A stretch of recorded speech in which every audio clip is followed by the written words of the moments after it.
నాకు ఆయన చూసినప్పుడు నన్ను నేను చూసుకున్నా. నేను ఎక్కడున్నా కూడా ఎవరికి భయపడేవాడిని కాదు. 200 మంది వచ్చారు, ఇక్కడ కూడా భయపడలా. అలాంటి ధైర్యం కలిగినటువంటి వ్యక్తి అతను నేను చూశాను. కాబట్టి దానిని బట్టి 1000 గ్రామాలు అతను తిరిగి సువార్త పరిచర్య చేస్తుంటే నాకు చాలా ఆనందం వేసింది. అసలుకి ఇది సాధ్యపడేటువంటి విషయమేనా? దేవుడు పిలుస్తున్నాడు, మనం ఇల్లు కదిలి బయటికి వెళ్ళలేకపోతున్నాం, గ్రామం కదిలి బయటికి వెళ్ళలేకపోతున్నాం. పెట్రోల్ పోసి మొత్తం కారుని కాలబెట్టేశాడు. 3 సజీవ దహనం బూడిదైపోయారు. ఎక్కడ ఆస్ట్రేలియా, ఎక్కడ భారతదేశం, ఎక్కడ ఒక మూర్ఖులైన ఒరిస్సా ప్రాంతం మన కోసం సువార్త ప్రకటించడానికి వస్తే మనోడే చంపేశాడు. ఇప్పటికీ జైల్లో ఉన్నాడు. కటక్ జైల్లో, భువనేశ్వర్ పక్కనే కటక్ అనే ప్రాంతం ఉంటుంది. ఆ సెంట్రల్ జైల్లో ఉన్నాడు ఇప్పటికి దారా సింగ్, బీజేపీ వ్యక్తి. ఎక్కడ ఒరిస్సా, ఎక్కడ భారతదేశం, పిల్లలు చనిపోయారు. భార్య దగ్గరికి టీవీ వాళ్ళంతా ఇంటర్వ్యూకి వెళ్ళారు. అమ్మా, దీని గురించి మీరు వివరణ ఇవ్వాలి, మీ ఆయన్ని మరి చంపేశారు కదా, దీని గురించి మీరు ఏమంటారు? అయ్యా, నేను దాని గురించి ఏం మాట్లాడినాయా, యెహోవా ఇచ్చెను, యెహోవా తీసుకును. ఈ విషయం రాష్ట్రపతికి తెలిసింది, పిలిపించి పద్మశ్రీ అవార్డు ఇచ్చారు. వాళ్ళు మిషనరీస్, వాళ్ళు క్రైస్తవులు, మనమంతా ఏం చేస్తున్నాం?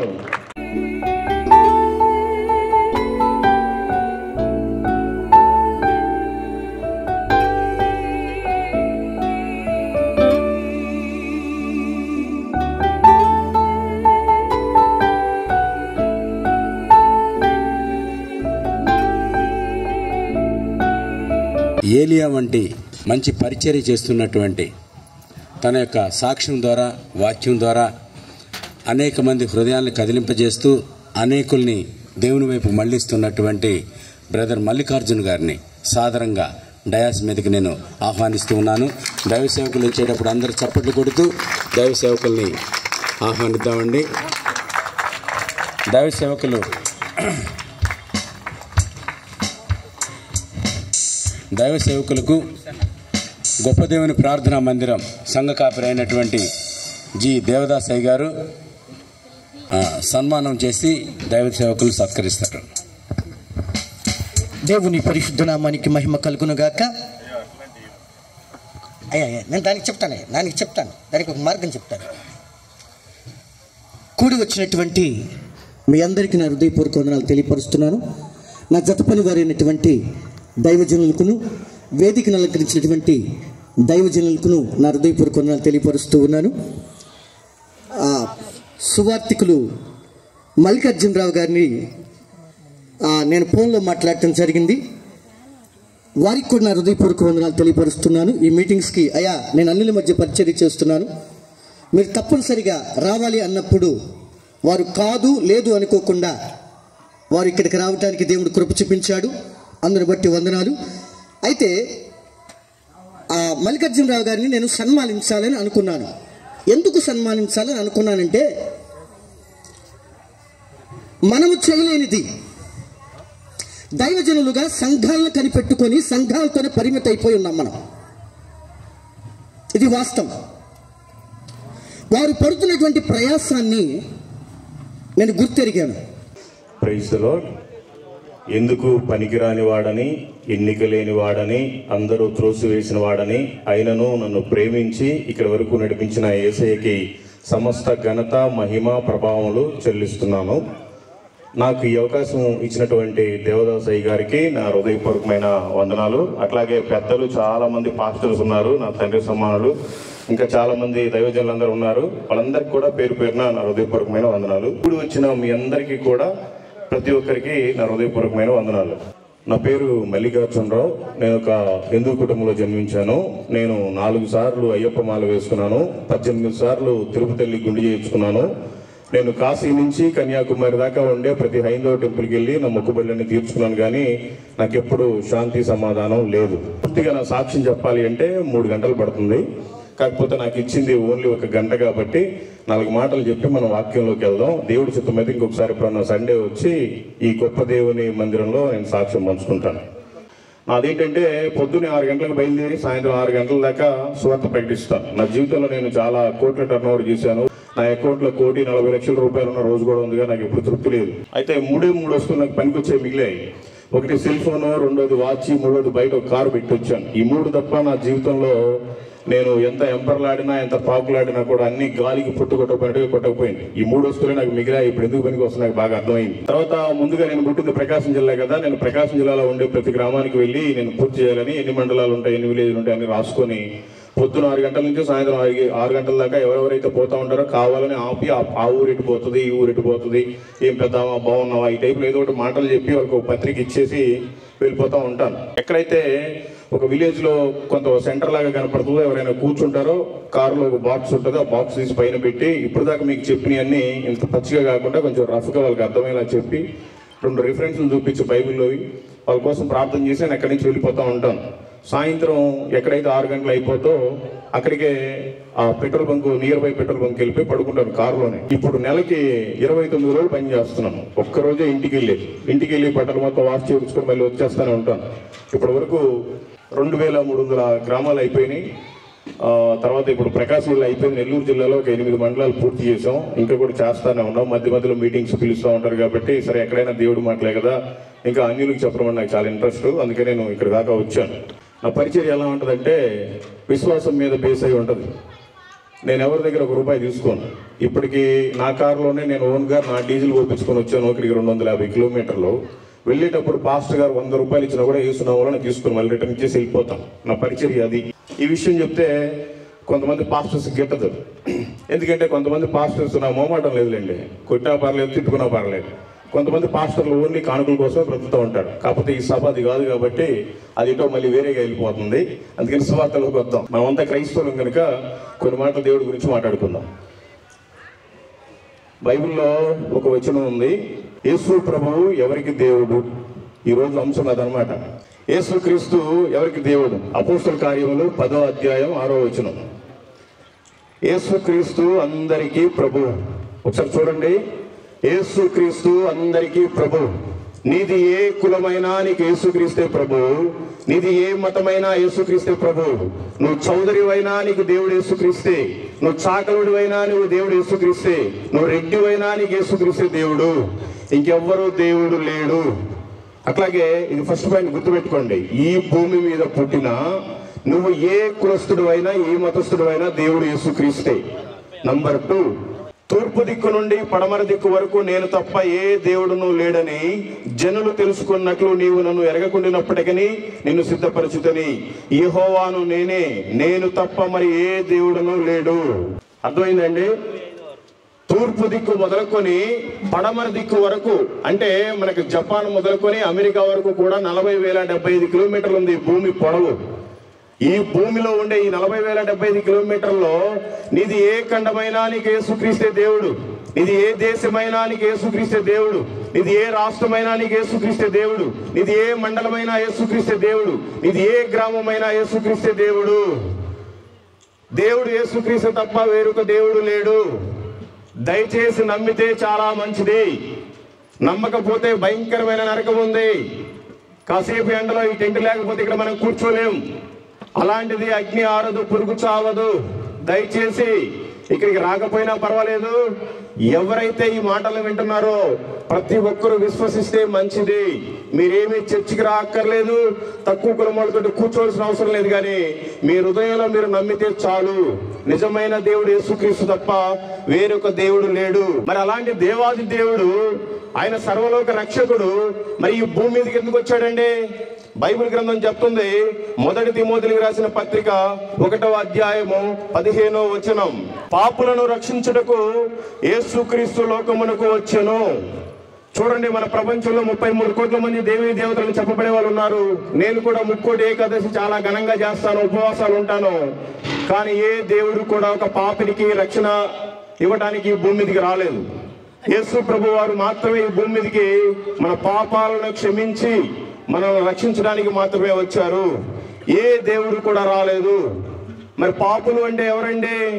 బైబిల్ గ్రంథం చెప్తుంది, రోమీయులకు రాసిన పత్రిక 3వ అధ్యాయము 23వ వచనం, ఏ భేదమును లేదు, అందరూ పాపము చేసి దేవుడు అనుగ్రహించు మహిమను పొందలేకపోతున్నారు. మీరు ఎంత కోటీశ్వరులైనా నువ్వు పాపివే. నువ్వు ఎన్ని అన్నదానాలు పెట్టినా నువ్వు పాపివే, ఎన్ని వస్త్రదానాలు చేసినా నువ్వు పాపివే, నీకు ఎన్ని బంగ్లాలు ఎన్ని కార్లున్నా నువ్వు పాపివే, నీదే కులమైనా నువ్వు పాపివే. ఎందుకంటే బైబిల్ గ్రంథం చెప్తుంది ఏ భేదమునో లేదు, ప్రతి ఒక్కరూ పాపములోనే ఉన్నారు. మరి పాపం పోవాలని మనం ఏం చేస్తున్నామండి? బైబిల్ గ్రంథం చెప్తుంది హెబ్రీయులకు రాసిన పత్రిక 10వ అధ్యాయం 4వ వచనం, ఏలయనగా ఎడ్ల యొక్కయు మేకల యొక్కయు రక్తము పాపంలో తీసివేయట అసాధ్యము. మన పాపాలు పోవడానికి మన నోరు లేని మూగజీవాలను ఎన్ని కోసినా కూడా మన పాపాలు పోవు. ఎంత పెద్ద కొమ్ములు తిరిగిన పొట్టేళ్ళు కోసినా కూడా మన పాపాలు పోవు. ఎంత పెద్ద గడ్డం పెరిగిన మేకపోతులు కోసినా కూడా మన పాపాలు పోవు. ఎంత మనమే బీఫ్ తినకూడదు అని బీఫ్నే కట్ చేసుకొని ఎక్స్పోర్ట్ చేసే వాళ్ళు అనేక మంది ఉన్నారు. మన గవర్నమెంట్కి సంబంధించిన వాళ్ళే ఎన్ని కింటాల బీఫ్ ఎక్స్పోర్ట్ చేసినా మన పాపాలు పోవు. యేసుక్రీస్తు రక్తంలోనే పరిశుద్ధత ఉంది. ఆయన రక్తంలో కడగబడితే మాత్రమే మన పాపాలన్నీ తీరిపోతాయి. అంతేగాని ఏ జంతువులో తీసుకెళ్లిపోయి ఏ చెట్టు దగ్గర ఏ పుట్ట దగ్గర ఏ బండ దగ్గర పెడితే మన పాపాలు పోవు. మన పాపాలు పోవాలంటే ఏమి లేదు, జస్ట్ నోటితో ఒప్పుకోవాలి, మన హృదయంలో విశ్వసించాలి. అదే మనకి యేసుక్రీస్తు మనం పెట్టే పెట్టుబడి. మన పాపాలు పోవాలంటే మనం ఏం టెంకాయలు కొట్టక్కర్లేదు, అగరబత్తీలు ముట్టించాల్సిన పని లేదు, పూలదండలు వేయాల్సిన పని లేదు, 40 రోజులు భక్తి చేసి 41వ రోజు తాగుబోతుగా మారాల్సిన పని లేదు. ప్రతిరోజు నిత్యము దేవుడు మన లోపలే ఉంటున్నాడు. మన హృదయం దేవుని ఆలయం. మనం ఆయన ఆలయాన్ని పాడు చేస్తున్నాం.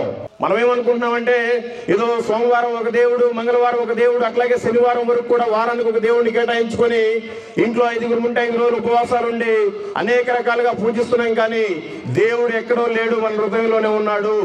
మన హృదయమే ఆయన ఆలయం. మనం ఈ హృదయాన్ని పాడు చేస్తున్నాం, సిగరెట్లు తాగుతున్నాం, అలానే ఆయన ఆలయాన్ని పాడు చేస్తున్నాం, మందు తాగుతున్నాం, ఆయన ఆలయాన్ని పాడు చేస్తున్నాం, వ్యభిచరిస్తున్నాం, ఆయన ఆలయాన్ని పాడు చేస్తున్నాం. దేవుడు మనకి 25 లక్షల GB మెమరీ పెట్టాడంట. ఈ మెమరీ దేనికి అంటే అసలు మనం ఈ భూమి మీద ఎందుకు పుట్టాము, ఎందుకు బ్రతుకుతున్నాము, మనం ఎప్పుడు చనిపోతాము, చనిపోయిన తర్వాత ఏం జరుగుతుంది అనేది గ్రహించడానికే 25 లక్షల GB మెమరీ పెట్టాడు. 300 సంవత్సరాలు నాన్ స్టాప్ గా టీవీ కనుక రికార్డ్ అవుతా ఉంటే 300 సంవత్సరాలకు సరిపోయేంత స్టోరేజ్ పెట్టాడంట మన మైండ్కి. మనమేమో దాన్ని తీసేసి డస్ట్బిన్ లో వేసేసి మన సొంత ఆలోచనలు ఆలోచించుకుంటున్నాం, మనమే క్రియేట్ చేసుకుంటున్నాం. ఏ విధంగా అయితే మనం ఇంకా భక్తిలోకి వెళ్ళిపోవచ్చు అని అనుకుంటున్నారు, కానీ వాళ్ళు భక్తిలో లేరు, దరిద్రమైన పాపంలో ఉన్నారు. తెలుసుకుంటే మంచిది. పాపం పోవాలంటే మనం ఏం చేయాలి? మొదటి యోహాను రాసిన పత్రిక 1వ అధ్యాయం 7వ వచనం, యేసు రక్తము ప్రతి పాపము నుండి మనల్ని పవిత్రులుగా చేయను. ఎన్ని శాంతులు చేయించుకున్నా మన పాపం పోదు, ఎన్ని పూజలు చేయించుకున్నా మన పాపం పోదు, ఎన్ని పుష్కరాలకు వెళ్ళినా మన పాపం పోదు, కుంభమేళాకి వెళ్ళి ఆ మురికి నీళ్ళలో మునిగినా మన పాపం పోదు. యేసు రక్తంలో మనం కడగబడితే మాత్రమే మన పాపాలు పోతాయి. దయచేసి ఎన్ని మంత్రాలు చేయించుకున్నా మన పాపాలు పోవు, ఎన్ని తాయితులు కట్టించుకున్నా మన పాపాలు పోవు. యేసుక్రీస్తు నిజ దేవుడని మన నోటితో ఒప్పుకొని యేసుక్రీస్తు నిజమైన రక్షకుడని మన హృదయంలో విశ్వసిస్తే చాలు, మన పాపాలన్నీ పోయినట్టే. దయచేసి గ్రహించండి. పవిత్రులుగా మారితే మనం పరలోకం చేరతాం. యోహాను సువార్త 14వ అధ్యాయం 6వ వచనం సెలవిస్తుంది, నేనే మార్గమును సత్యమును జీవమును, నా ద్వారా తప్ప ఎవడును తండ్రి యొద్దకు చేరడు. ఈ భూమి మీద చాలా మంది దేవీ దేవతలు ఉన్నారు, కానీ ఎవరి ద్వారా కూడా మనకి మోక్షం లేదు, ఎవరి ద్వారా కూడా మనకి స్వర్గం లేదు, ఎవరి ద్వారా కూడా మనకి పరలోకం లేదు. ఓన్లీ ఒక యేసుక్రీస్తు మాత్రమే చెప్తున్నాడు. ఇప్పుడు ఇంతమంది ఇక్కడ ఉన్నారు, నా పేరు మల్లికార్జున కనుక నా పేరు మల్లికార్జున అని చెప్తున్నాను. యేసుక్రీస్తు వారు చెప్తున్నారు, నేనే మార్గమును, నేనే సత్యమును, నేనే జీవమును, నా ద్వారా తప్ప ఎవడు పరలోక తండ్రి దగ్గరికి చేరడు అని వాక్యం సెలవిస్తుంది. దయచేసి తెలుసుకుంటే చాలా మంచిది. అందరూ అనుకుంటున్నారు ఏదో ఒక చర్చ్ అంటే పలానా కులములకు సంబంధించిందిలే, పలానా మతాలకు సంబంధించిందిలే, ఏదో ఆదివారం వస్తే పలానా గోళ్ళే అని పేర్లు పెట్టుకొని మనసులో సౌండ్ వినపడితేనే తిట్టుకుంటా ఉంటారు. యేసుక్రీస్తు ప్రార్థనా మందిరాలు ఎక్కడున్నా కూడా అవి క్రైస్తవుల కోసం కాదండి, ఈ భూమి మీద ఉండే ప్రతి మానవుడి కోసం. మాకు బైబిల్లో ఒక రిఫరెన్స్ ఉంది. మార్కు సువార్త 11వ అధ్యాయము 17వ వచనం, నా మందిరము సమస్తమైన అన్ని జనులకు ప్రార్థనా మందిరం అనబడును. ఒక క్రైస్తవులకే ప్రార్థనా మందిరం కాదు, ఒక క్రైస్తవులకే చర్చ్ కాదు. ఈ భూమి మీద నువ్వు హిందూ అయినా, ముస్లిం అయినా, క్రిస్టియన్ అయినా, సిక్ అయినా, జైన్ అయినా, మానవుడిగా పుడితే ప్రతి ఒక్కరికి మందిరమే, ప్రతి ఒక్కరికి చర్చే అది. ఏదో ఒక కులానికి ఒక మతానికి సంబంధించిన చర్చ్ కాదు అది. సమస్త అన్యజనులకు ప్రార్థనా మందిరం అనబడును అని ఉంది. దయచేసి మీరు ఎప్పుడైనా మీకు చర్చ్ కట్టడానికి సిగ్గుగా ఉన్నా, క్రైస్తవులు కనపడితే మీకు ఏదో అవమానంగా ఉన్నా పర్వాలేదు, మీ హృదయాల్లో మీరు యేసుక్రీస్తుని విశ్వసించండి. మీరు ఎక్కడుంటే అక్కడే ప్రార్థన చేసుకోండి. పిలిస్తే పలికే దేవుడు యేసుక్రీస్తు. ఆ వయసు ఇప్పుడు 41 సంవత్సరాలు. నేను 26 సంవత్సరాల వరకు కూడా నా ఇష్టం వచ్చిన అన్ని మందులు తాగాను, త్రాగుబోతనం చేశాను. శాంతి సమాధానం లేదు. ఒక్కసారి ప్రార్థన చేసుకుంటే ఎంతో సంతోషం. నాకు ఇష్టం వచ్చిన మందు 1000 రూపాయలు పెట్టి ఒక కోట కొనుక్కుంటే ఇక్కడ అది పనిచేసేది ఓన్లీ 2 గంటలే. ఆ 2 గంటలు ఏం చేస్తానో తెలియదు. నా తల్లిని కొడతానో తెలియదు, తండ్రిని కొడతానో తెలియదు, అక్కని కొడతానో తెలియదు, చెల్లెని కొడతానో తెలియదు. ఇప్పుడు ప్రార్థన చేసుకుంటే చాలా ప్రశాంతంగా ఉన్నాను. యేసు ప్రభువుని నమ్ముకున్న తర్వాత నా జీవితం అంతా తృప్తే, చాలా సంతోషంగా ఉంటుంది. నాకు ఇష్టం వచ్చిన ఫ్లైట్ ఎక్కితే మా అంటే 3 గంటల జర్నీ, ఆ తర్వాత మళ్ళీ భూమి మీద తీయడమే, యథాప్రకారం నా జీవితం నేను జీవించడమే. కానీ యేసు ప్రభువుని నమ్ముకుంటే భయంకరమైన సంతోషం, అది చెప్పడానికి సఖ్యం కాదు. దయచేసి మీరంతా ఇప్పటి వరకు విన్న మాటలన్నింటినీ కూడా మీరు తెలుసుకోండి. యేసుక్రీస్తు ఒక కులానికో, ఒక మతానికో, ఒక ఊరికో, ఒక ప్రాంతానికో సంబంధించిన దేవుడు కాదు. నిజమైన దేవుడు ఆయనే. సర్వమానవాళిని ఆయన సృష్టించాడు. మనం నిజమైన దేవుడిని మనం తెలుసుకోవాలి. దేవుడు నోటి మాటతోటే ఆకాశము కలుగును కాకంటే ఆకాశం కలిగింది, భూమి కలుగును కాకంటే భూమి కలిగింది, సముద్రం కలుగును కాకంటే సముద్రం కలిగింది. సమస్త చెట్లు జంతువులు అన్ని కూడా నోటి మాటతోటే కలుగు చేశాడు. కానీ మానవుడిని మాత్రం ఆయనలాగే చాలా అందంగా సుందరంగా తయారు చేసుకున్నాడు. కానీ మానవుడు మాత్రం దేవుడికి దూరం అయిపోయాడు. అది ఎలాంటి దూరం అంటే, మనందరి ఇళ్ళలో పిల్లలు ఉంటారు. మన పిల్లలు మన ఇంట్లో పర్సన్ నానా అని పిలవకుండా మన ఇంటి పక్కన పర్సన్ నానా అని పిలిస్తే మనకి ఎంత బాధ ఉంటుందో, నిజమైన దేవుడికి కూడా అదే బాధ ఉంది. దయచేసి గ్రహించండి. మీరు కూడా దేవుడిని తెలుసుకోండి. ఏదో ఇక్కడ మాకు చెప్పడం వల్ల ఏమాత్రం లాభం లేదు. కానీ మేము కూడా ఒక భయంకరమైన పాపంలో ఉన్నప్పుడు యేసుక్రీస్తు మాకు హెల్ప్ చేశాడు. యేసు ప్రభు నిజమైన సత్యవంతులను తెలుసుకున్న తర్వాత మా జీవితాలు మారాయి. యేసుక్రీస్తు నమ్ముకున్న తర్వాత నా కులం మారలేదు. యేసు ప్రభు నమ్ముకోవడం వల్ల నా మతం మారలేదు. యేసు ప్రభు నమ్ముకోవడం వల్ల నా పేరు మారలేదు. యేసు ప్రభు నమ్ముకోవడం వల్ల నా దేశం మారలేదు. కానీ యేసు ప్రభు నమ్ముకోవడం వల్ల నా మనసు మారింది, నా బుద్ధి మారింది, నా బ్రతుకు మారింది. దయచేసి మీ మనసులు మీ బ్రతుకులు కూడా మారాలి అంటే యేసుక్రీస్తుని నమ్మండి, సత్యాన్ని తెలుసుకోండి, నిత్య మార్గాన్ని చేరుకోండి. అన్ని జనులు మందిరానికి రావాలి. మరి మనం ఏం చేయాలి? మార్కు సువార్త 16వ అధ్యాయము 15వ వచనం, మరియు మీరు సర్వలోకమునకు వెళ్ళి సర్వ సృష్టికి సువార్తను ప్రకటించుడి. మీరు అంటే పాస్టర్లు మాత్రమే కాదండి. మరియు మీరు సర్వలోకమునకు వెళ్ళి సర్వ సృష్టికి సువార్తను ప్రకటించండి అని ఉంది. మీరు ఆడోళ్ళైనా మగోళ్ళైనా, చదువున్నా లేకపోయినా, మీరు ఇంకెవరైనా సరే, ఖచ్చితంగా మనమంతా కూడా సర్వలోకానికి కాకపోయినా ఈ లోకంలోనైనా సువార్తను ప్రకటించాలి, మన ప్రాంతంలోనైనా సువార్తను ప్రకటించాలి. అది మనకి మంచిది, అది దేవుడి ఆజ్ఞ. సువార్త ప్రకటిస్తే ఏమవుతుంది? నమ్మి బాప్తిసం పొందిన వాడు రక్షింపబడును, నమ్మని వానికి శిక్ష విధింపబడును. చూడండి, నమ్మి బాప్తిసం పొందినవాడు రక్షింపబడును, నమ్మని వానికి శిక్ష విధింపబడును. ఈరోజు చెప్పుకోవాల్సిన ఒక చిన్న సిగ్గుచేటు ఏంటంటే, చాలా మంది యేసు ప్రభు దేవుడని నమ్ముతారు. ఇప్పుడు ఇక్కడ ఉన్న వాళ్ళు కూడా నమ్మారు, కానీ బాప్తిసం తీసుకోరు. నమ్మి బాప్తిసం తీసుకుంటేనే మీరు రక్షించబడతారు. ఏదో వరకు నమ్మాము, బాప్తిసం ఎప్పుడు తర్వాత తీసుకుందాంలే, మా ఇంట్లో వాళ్ళు ఒప్పుకోరు, మా అమ్మాయి పెళ్ళి అవ్వాలి, మాకు జాబ్ రావాలి అంటే కుదరదు. నువ్వు నమ్మినా సరే బాప్తిసం తీసుకోకపోతే స్టిల్ ఇంకా నువ్వు పాపంలోనే ఉన్నావు. ఆయన ఆజ్ఞను నువ్వు అతిక్రమించుతున్నావు. తెలుసుకో, నమ్మి బాప్తిసం పొందిన వాడు మాత్రమే రక్షింపబడును, నమ్మని వానికి శిక్ష విధింపబడును. తెలుసుకోండి. శిక్ష అంటే ఏమిటి? మార్కు సువార్త 9వ అధ్యాయము 48వ వచనం, నరకమున వారి పురుగు చావదు, అగ్ని ఆరదు. ఇదిగో వాక్యం చెప్తుంది, నిన్ను వలె నీ పొరుగు అని ప్రేమించమని. నేను కూడా చాలా మీటింగ్స్కి వెళ్ళాను, కానీ ఇలాంటి మీటింగ్కి ఎప్పుడు రాలా. ఈ మీటింగ్ పేరే ప్రేమ విందు. నిన్ను వలె నీ పొరుగు అని ప్రేమించండి. ఏదో మన అబ్బాయి పుట్టినరోజులు, పెళ్లి రోజు చేసుకుని అందరినీ పిలిపించుకుని మన స్టేటస్ ఏంటో చూపించుకునే రోజులు ఇవి. ఇలాంటి టైంలో నిన్ను వలె నీ పొరుగు అని ప్రేమించుకుని అనేక మంది అనాథల కోసం భోజనాలు తయారు చేయబడుతున్నాయి. ఇది దేవుని ప్రేమ. ఈ ప్రేమ ఎందుకు వచ్చిన మనందరం ఒకరొకరు కనపడుతున్నాం. ఇంటికి వెళ్తే మన ఇంట్లో వాళ్ళు కనపడతారు, పోయేదారిలో మన ఇల్లు, మన వాకిలి, మన బంధువులు, మిత్రులు, మన ఊరు పేరు అన్ని కనిపిస్తాయి. కానీ చనిపోయిన తర్వాత రెండే రెండు, ఒకటి పరలోకం, రెండు నరకం. యేసు ప్రభువుని నమ్మితే నువ్వు పరలోకం చేరుతావు, నమ్మకపోతే నిత్య నరకానికి వెళ్ళిపోతావు. దీంట్లో ఎటువంటి సందేహము లేదు. వారు నరకంలో కాలిపోతున్నారంటే మనం ఏం చేయాలి? క్రైస్తవులుగా యూదా పత్రిక 1వ అధ్యాయం 23వ వచనం చెప్తుంది, అగ్నిలో నుంచి లాగినట్టుగా లాగి కొందరినైనా రక్షించాలంట. మరి నేను ఎందుకు పనికి? నేనే ఇప్పటి వరకు 130,000 మందికి యేసుక్రీస్తు దేవుడు అని చెప్పాను. మరి మీలో చాలా మంది క్రైస్తవులు ఉన్నారు. మీరంతా ఎంతమందికి దేవుడి గురించి చెప్పారు? ఒకసారి మీరే ప్రశ్న వేసుకోండి. బ్రతుకుతున్నామంటే సరిపోదు. రోడ్డు మీద కుక్క కూడా బ్రతుకుతుంది, అడుక్కు తినేవాడు కూడా బ్రతుకుతున్నాడు. దేవుడు ఆకాశ పక్షులైనా పోషిస్తున్నాడు, అడుక్కు తినేవాడిని కూడా పోషిస్తున్నాడు. నిన్ను నన్ను పోషించడం పెద్ద గొప్పే ఉంది. మన పోషణ కోసం మనం బ్రతకూడదు. మనం పాపంలో ఉండగానే ఆయన వచ్చి మన కోసం చనిపోయాడు. ఆయన కోసం మనం ఏం చేస్తున్నాం? ఆయన కోసం ఎన్ని ఆత్మల్ని మనం నరకం నుంచి బయటికి లాగుతున్నాం? ఈ లోకమనే అగ్నిలో కాలిపోతున్నారు. వాక్యమైన నీరు నీ దగ్గర ఉంది, రక్షణ అనే వర్షం నీ దగ్గర ఉంది. నువ్వు వాళ్ళ మీద కురిపించాలి. పేరుకే క్రైస్తవులు, చెప్పుకుంటే సిగ్గుచేటు. ఇంకెందుకు చేతులు ఎత్తిస్తే బాగోదు. నేను క్రైస్తవులు అనుకున్న వాళ్ళు ఇప్పటివరకు ఒకసారి బైబిల్ చదివినట్టుగా ఎవరైనా ఉన్నారా? చాలా తక్కువ మంది ఉంటారు, వేల మీద లెక్క పెట్టవచ్చు. మళ్ళీ ప్రతి వారం బైబిల్ పట్టుకొని వస్తారు, ఒక్కరు చదవరు, దాంట్లో ఉండేది పాటించరు. మనం సరిగ్గా లేకపోవడం వల్లే అనేక మంది అన్ని జనులు సువార్తను తెలుసుకోలేకపోతున్నారు. మన సాక్ష్యాలు సరిగ్గా ఉండవు. పేరుకు క్రైస్తవులం, సిగ్గు లేకుండా వెళ్ళి సిగరెట్లు తాగుతాం. పేరుకు క్రైస్తవులం, సిగ్గు లేకుండా వెళ్ళి మందు తాగుతాం. పేరుకు క్రైస్తవులం, నోరు తెరిస్తే అబద్ధాలు, నోరు తెరిస్తే బూతులు. ఇక్కడ మంచి మౌనంగా ఉంటాం. ఈ ముసుగు తీయంగానే ఇంటికి వెళ్ళిపోయి గొడవలు. ఇక్కడ మంచిగా మంచి షర్ట్ వేసుకొని వస్తాం, ఇంటికి వెళ్ళిపోగానే మన భార్య దగ్గర మనకి సాక్ష్యం ఉండదు. మరి మనవి కూడా క్రైస్తవ జీవితాలు, మనవి కూడా క్రైస్తవ బ్రతుకులు. ఎన్ని రోజులు ఇవి తెలుసుకోవాలి. ఎంతకాలం నామకార్థంగా ఉండాలి? ఇప్పటికైనా మారాలి.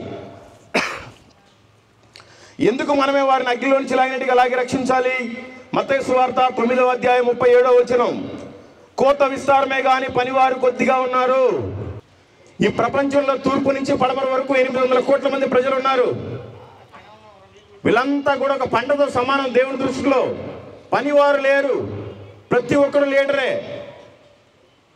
ఆదివారం రోజు వాక్యం చెప్తే సోమవారం, మంగళవారం, బుధవారం, గురువారం, శుక్రవారం, శనివారం ఇంట్లోనే పడుకునే పాస్టర్లు బొచ్చెడు మంది ఉన్నారు. పాప మనోళ్ళందరూ బాగానే చేస్తున్నారు అండి. నేను బయట వాళ్ళ గురించి చెప్తున్నాను. ఏ విశ్వాసం ఎవరు డబ్బులు ఎక్కువ ఇస్తే వాళ్ళ కోసమే ప్రార్థన, వాళ్ళ కోసమే ఉపవాసాలు ఉంటారు, వాళ్ళ కోసమే పలకరిస్తారు. మరి సోమవారం నుంచి శనివారం దాకా మీరంతా ఏం చేస్తున్నారు? పాస్టర్లే మాదిరికరంగా లేకపోతే మరి విశ్వాసులు మాదిరికరంగా ఎలా ఉంటారు? వాళ్ళకి చెప్పాలి కదా. దయచేసి తెలుసుకోండి. మనం కూడా 800 కోట్ల మందిలో జనాభా లెక్కలో ఉండకూడదు. ఆయన పనివారిగా ఉండాలి. మనకు పనివాడిగా ఆయన మారాడు. మనల్ని ధనవంతుడిగా చేయడానికి ఆయన దరిద్రుడిగా పుట్టాడు. ఆయన ఈసారి రానై ఉన్నాడు రాజుగా. ఆ పరిపాలనలో మనం ఉండాలి. మీకు అందరికీ తెలుసు కదండి, యేసు ప్రభు వారు ఒకసారి వచ్చి భూమి మీదకి మన కోసం ప్రాణం పెట్టి తిరిగి లేచి వెళ్ళిపోయాడు. ఆయన రెండోసారి రానై ఉన్నాడు. తెలుసా మీకు? రెండోసారి యేసుక్రీస్తు వారు భూమి మీదకి రానై ఉన్నారు అన్నంతా ఒకసారి చేతులెత్తండి. ఎత్తిన వాళ్ళు మొత్తం భ్రమలోనే ఉన్నారు. బైబుల్ చదివితే తెలుస్తుంది. ఆయన రెండోసారి భూమి మీదకి రాడు, మధ్యాకాశంలోకి వస్తాడు. ఆయన ఒక బూర శబ్దం ఊస్తాడు. అది వినపడితే రెప్పపాటలో మన మహిమ శరీరం ధరించి వెళ్ళిపోవాలి ఆయన దగ్గరికి. వెళ్ళిపోతే మంచిది. 7 సంవత్సరాల విందు, మిగిలిపోతే శ్రమలు, భయంకరమైన శ్రమలు. 3.5 సంవత్సరాలు శ్రమలు, 3.5 సంవత్సరాలు మహాశ్రమలు. నువ్వు మిగిలిపోవటానికి ఉన్నావా, ఎత్తిపోవటానికి ఉన్నావా? తెలుసుకోండి. భ్రమలో ఉండకూడదు. బజార్కి వెళ్ళి అన్ని కూరగాయలు, మటన్లు, చికెన్ అని తెచ్చుకుంటున్నాం, వండుకుంటున్నాం. దాన్ని తింటే కదా ఆస్వాదించేది. ప్రతి వారం బైబిల్ పట్టుకొని వస్తున్నాం, ఇంట్లో పెట్టుకుంటున్నాం. దాన్ని చదివితే కదా వాస్తవం తెలిసేది. చదవండి. మనం వేరే వాళ్ళకి మాదిరికరంగా ఉండాలి. వేరే వాళ్ళకి మీరు సువార్తను ఎలా చెప్తారు? మీరే బైబిల్ సరిగ్గా చదవకపోతే. తెలుసుకోవాలి. ఆ కొద్ది మందిలో మనం ఉండాలి. కోత విస్తారంగా ఉంది, పనివారు కొద్ది మందే ఉన్నారు. ఆ కొద్ది మందిలో నేను ఒక్కడిని. నేను 4 గోడల మధ్య ప్రకటించనండి, నాకు మొహమాటం లేదు. నేను 4 మూలలో ప్రకటిస్తాను. దేశంలో ఉండే క్రైస్తవులందరి మీద రిలీజియన్ కన్వర్షన్ కేసులు ఒకటి వేశారు. అశ్విని కుమార్ ఉపాధ్యాయ, మీరంతా న్యూస్లో చూసే ఉంటారు. ప్రార్థన చేస్తున్నాను, ప్రభా మరి నేను రోజు ఇక్కడెక్కడ ఏదో ప్రకాశం, నెల్లూరులో తిరుగుతున్నానయా, నేను దేశం అంతా తిరగాలి. మరి ఎలా అంటే దేవుడు మార్గాలను తెరిచాడు. దేశం మొత్తం రౌండ్ చేశాను. దేశంలో ఉండే ప్రతి రాష్ట్రంలో పాస్టర్స్ ఫెలోషిప్తో కలిశాను. తర్వాత అశ్విని కుమార్ ఉపాధ్యాయ అనే పర్సన్ ఇండియాలో ఉండే ప్రతి క్రైస్తవుడికి వర్తిస్తుంది. వాళ్ళందరి మీద కేసులు వేశారు. ఎందుకంటే ఎక్కడ సువార్త కూటాలు పెట్టకూడదు, ఎక్కడ కొత్తగా మందిరాలు కట్టకూడదు, ఎవరికి ఒక పత్రిక కూడా ఇవ్వకూడదండి.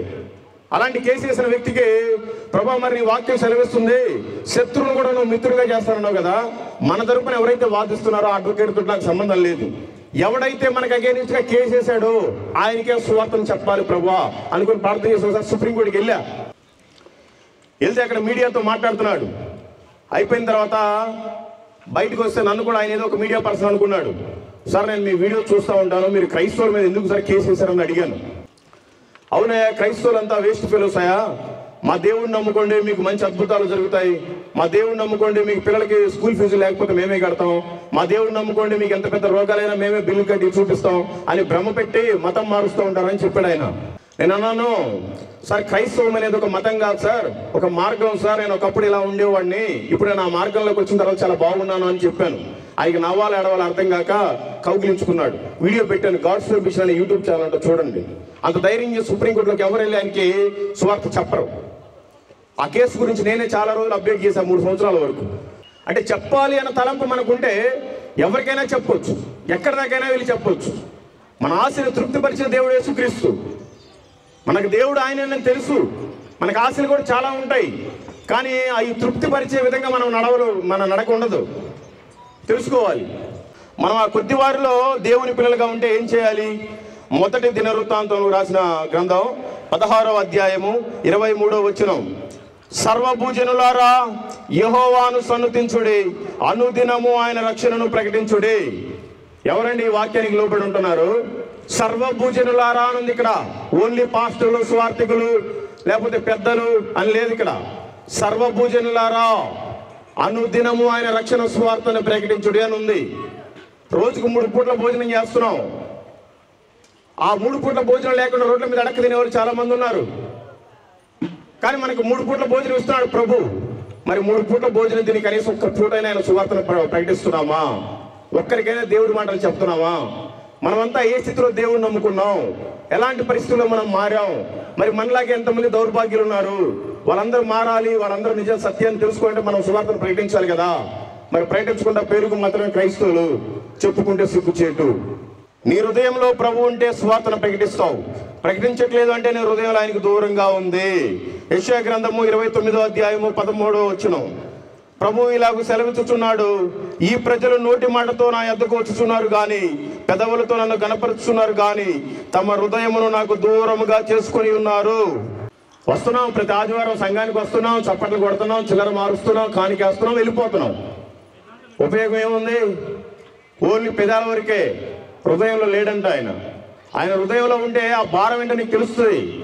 యేసు ప్రభు వారు నీ కోసం రోడ్ల మీద ఏడ్చబడ్డాడు, యేసు ప్రభు వారు నీ కోసం దెబ్బలు తిన్నాడు, యేసు ప్రభు వారు నీ కోసం ఉమ్మించుకున్నాడు. మరి నువ్వు ఆయన కోసం దెబ్బలు తింటున్నావా? ఆయన కోసం ఉమ్మించుకుంటున్నావా? అవన్నీ లేవు కదా. మంచి మాటలు నువ్వు పొందుకున్న రక్షణ వేరే వాళ్ళకి మాదిరికరంగా చెప్పొచ్చు కదా. నీ సాక్ష్యమే ఒక రక్షణ, నీ సాక్ష్యమే ఒక సువార్త. ఎందుకు చెప్పలేకపోతున్నారు? మీరంతా నామకార్థంలో ఉంటున్నారు. తెలుసుకోండి. మత్తయి సువార్త 7వ అధ్యాయం 21వ వచనం, ప్రభువా ప్రభువా అని నన్ను పిలుచు ప్రతి వాడును పరలోక రాజ్యంలో ప్రవేశింపడు గాని, పరలోకమందున నా తండ్రి చిత్త ప్రకారం చేయువాడే ప్రవేశించును. తండ్రి చిత్తాన్ని మనం చేయాలంట. చాలామంది మిషనరీస్ వచ్చారు తండ్రి చిత్తాన్ని చేయడానికి. మన దేశం పాడైపోకూడదు, అన్యులంతా ఇంకా భ్రమలోనే ఉన్నారు, వాళ్ళు కూడా సత్యాన్ని తెలుసుకోవాలని యేసు ప్రభువుకు 12 మంది శిష్యులుంటే దాంట్లో ఒకరైన తోమా గారిని యేసు ప్రభు వారు చనిపోయి తిరిగి లేచి ఆరోహణమైపోయిన కొద్ది రోజులకి మన భారతదేశానికి పంపించాడు. ముందుగానే ఒక ప్రణాళిక, వాళ్ళంతా చీట్లు వేసుకున్నారు శిష్యులంతా. తోమా గారి కంటే మన భారతదేశం వెళ్ళడానికి చీటీ వచ్చిందంట. ప్రభా భారతదేశంలో వాళ్ళంతా మూర్ఖులయ్యా, నేను వెళ్ళనన్నా అన్నాడంట. తోమా నువ్వు బలేవాడు, నువ్వు వెళ్ళాలి అక్కడికి అన్నాడంట. వచ్చాడు. కేరళ ప్రాంతం ఇంత ముందు ట్రావెన్కోరు ఆ రాజు ఉండేవాడు. ఆ రాజమందిరం కట్టాలని ఒక మంచి పనివాడు కావాలని చూస్తున్నారు. దానికి ముందే యెరూషలేముకు సంబంధించిన కొంతమంది యూదులు మన కేరళ ప్రాంతంలో మసాలా దినుసులు అమ్ముకుంటూ ఉండేవాళ్ళు. వాళ్ళ ద్వారా తెలుసుకున్నాడు పలానా తోమ అయితే మంచి కార్పెంటర్, మంచి పనివాడని. పడవేసుకొని బట్టును పంపిస్తే వెళ్ళిపోయి తోమాని తీసుకొని వచ్చారు. ఇదంతా దేవుడి ప్రణాళిక. వచ్చిన తర్వాత కొడంగలూరు అనే ఒక ప్రాంతంలో ఆయన మొట్టమొదటిగా పడవల నుంచి అడుగు పెట్టాడు. అక్కడే ఫస్ట్ మందిరం కట్టాడు. పగలంతా రాజమందిరం కడతాడు. ఆ వచ్చిన కూలి తీసుకుని నైట్ అంతా అందరికి సువార్తం చేసి వాళ్ళకి భోజనం అది ఇది పెడతా ఉంటాడు. ఈ విషయం రాజుగారికి తెలిసి తోమా గారిని జైల్లో వేశాడు. స్వయాన యేసు ప్రభు శిష్యుడే, యేసు ప్రభుతో తిని పడుకున్న వ్యక్తే, ఆయన్నే జైల్లో వేశాడు. నిన్ను నన్ను వేస్తే ఎంత? జైల్లో వేసిన 3వ రోజే ఆ రాజుగారి తమ్ముడు చనిపోయాడు ఏదో అనారోగ్యం వల్ల. సమాధి కార్యక్రమం జరుగుతూ ఉంది, మొత్తం పాడేగిడాన్ని రెడీ చేస్తున్నారు. అయితే తోమా గారు చెప్తున్నారు, అయ్యా నన్ను మా దేశం నుంచి మీ దేశానికి తీసుకొచ్చారు, నేను చేసిన తప్పేం లేదు, మా దేవుడు గొప్ప దేవుడు, మరి రాజుగారి తమ్ముడు చనిపోయాడు, నాకు ఒక అవకాశం ఇస్తే నేను వచ్చి ప్రార్థన చేస్తాను, మా దేవుడు లేపుతాడు రాజుగారి తమ్ముడు అంటే ఆ మంత్రి గారికి చెప్పారంట. 4 టన్నులు దాన్ని మళ్ళీ లోపలికే వేసాడు. తీరా ఇంకా డెడ్ బాడీని తీసుకొని వస్తున్నారు, జైలు ముందుకు వచ్చాడు రాజుగారు కూడా. ఆయన కేకలేస్తున్నాడు తోమా గారు, అయ్యా నేను నీ సొమ్ము చాలా తిన్నాను, నేను నీకు సత్యాన్ని చెప్పకుండా ఉండలేను, మా దేవుడు గొప్ప దేవుడు, చనిపోయిన వ్యక్తిని కూడా లేపుతాడు, నాకు ఒక అవకాశం నేను ప్రార్థన చేస్తాను, మీ తమ్ముడు మా దేవుడు బ్రతికిస్తాడంటే అప్పుడు రాజుగారు విని అరే వాడిని బయటికి తీసుకున్నాడంటే తీసుకొచ్చి ప్రార్థనంతా చేసి నజరేయుడైన యేసు నామం అనగానే లేచి కూర్చున్నాడు. అది మొదలుకొని మనకి సువార్త పర్మిషన్ వచ్చింది. మన భారతదేశంలో వేల సంఘాలు ఉన్నాయి, ప్రపంచ స్థాయికి చెందిన సంఘాలు ఉన్నాయి మనకి కేరళ రాష్ట్రంలో. అప్పటి నుంచి సువార్త ప్రారంభమైంది. ఆ తర్వాత అక్కడి నుంచి ఆయన కట్టుకుంటా 8 సంఘాలు కట్టాడు. 7.5 సంఘం కట్టిన తర్వాత ఎవరో పిలిచారని సువార్త నిమిత్తం ఆయన చెన్నై ప్రాంతానికి వస్తే ఆ మైలాపూర్ ప్రాంతంలో మనోళ్ళే పొడిచి చంపేశారు. యేసు ప్రభుతో పాటు తిని పడుకున్న వ్యక్తి, ఆయన శిష్యుడు, ఈ దేశానికి వస్తే ఆయన చంపేస్తారని ప్రభువుకు తెలియదా? తెలుసు, పంపించాడు. అయినా కూడా ఎందుకు? మనం నశించిపోకూడదు, మనం బాగుపడాలి, రక్షణలోనికి రావాలి అని. ఆయన కట్టిన 8 మందిరాల్లో 6వ మందిరం మహా అద్భుతం. కేరళలో ఉండే శబరిమల ప్రాంతం అయ్యప్ప స్వామి టెంపుల్కి 15 కిలోమీటర్ల దూరంలో ఒక మందిరం ఉంది. దాని పేరే నీలక్కల్ చర్చ్. గూగుల్లో కొట్టండి వస్తుంది. పంబా నది ఒడ్డునే ఉంది. అయ్యప్ప స్వామి అనేది నిన్నగాక మొన్న ఒక జస్ట్ మహా అంటే ఒక 300 సంవత్సరాలు అవుతుంది. తోమా గారు 1980 సంవత్సరాల క్రితం వచ్చాడు ఆ ప్రాంతానికి. అక్కడ ఒక ఊరు లేదు, భయంకరమైన అడవి.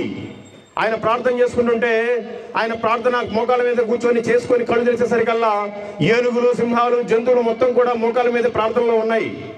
అంత మంచి భక్తుడు ఆయన, అంత ప్రార్థన చేశాడు మన భారతదేశం కోసం. ఆయన మందిరం కడుతుంటే ఆ ముద్దులన్నీ తొండేలతో తీసుకొచ్చాయి, ఏనుగులు అందించాయి. ఈ సింహాలు, పుర్ల తాటంతా బేక్కొచ్చిస్తే అప్పుడు మందిరం కట్టాడు. ఇప్పటికే ఉంది, వెళ్ళి చూడండి ఎప్పుడైనా కావాలంటే. ఇప్పుడు దాన్ని పడేసి మంచి పెద్ద మందిరం కట్టారు. ఎక్కడ ఇప్పటికి వెళ్తే 3 కిలోమీటర్ల దూరంలో ఫారెస్ట్ ఆఫీస్ ఉంటుంది. ఎవరు లోపలికి వెళ్ళెవరు. ఒక కారు పోతే మళ్ళీ వాళ్ళు చూసుకొని వచ్చిన తర్వాతే వీళ్ళకి, ఎందుకంటే మళ్ళీ గ్యారంటీ లేదు. పులులు, సింహాసులు అన్ని కూడా అరుస్తూనే ఉంటాయి, ఆ సౌండ్లన్నీ మనకి వినిపిస్తుంటాయి. పచ్చి పేడలు అన్ని జంతువులు పెట్టినానికి మనకి దారి పొడవునా కనిపిస్తూనే ఉంటాయి. అలాంటి భయంకరమైన పరిస్థితుల్లో కూడా యేసు ప్రభు వారు మన కోసం నశించిపోకుండా ఆయన పంపించాడు సువార్త ప్రకటించడానికి. అక్కడి నుంచి ఒరిస్సా వెళ్తే గ్రహం స్టెయిన్స్, ఒరిస్సా ప్రాంతం మీకు అందరికీ తెలుసు. ఆస్ట్రేలియా నుంచి ప్రభు ప్రేరేపణ కొలది ఇక్కడికి వచ్చాడు మిషనరీగా. పాపం 2 మగపిల్లలు, ఒక ఆడపిల్ల.